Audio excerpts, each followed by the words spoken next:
Okay, let's give you guys some more practice. So find the limit of this. Find the limit of this as x tends to 0.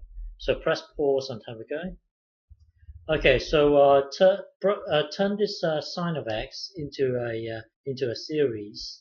So by right it should be this block here, but because we want to extract the first three terms, because here you know you're going to take away x, and then you know you're going to take away this block here. Sorry, add this block, and then you know you're going to have to deal with this x to the power 5, x to the power 5. So extract the first three terms, and rather than starting at 0, start at n equals 3. So rewrite sine of x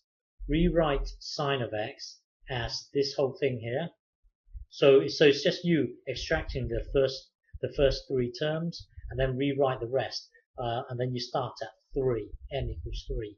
So sine of x is this whole block here, and then you take away x, and then you add this thing here, add this thing here. Well, x and x, they're going to cancel each other out, and then this will cancel out with this, and then you're left with this divided by this. So hang on.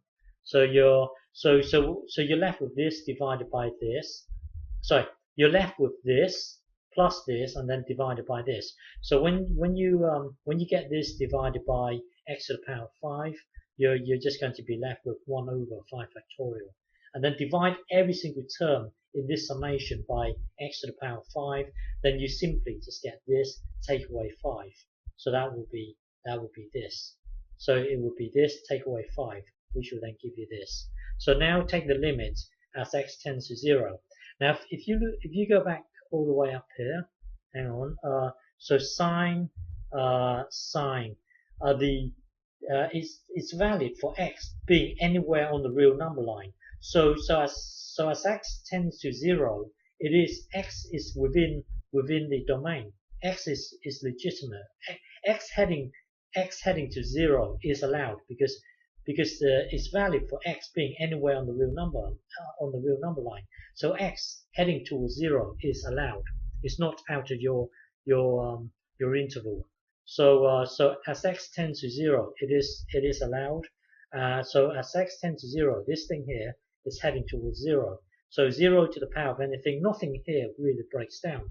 So the limit of this whole thing here as x tends to 0 will be 0, because this thing here, this x here heading towards 0, making all the terms within the summation head towards 0. So this whole thing here will be 0. So the limit is actually 1 over 5 factorial. Okay.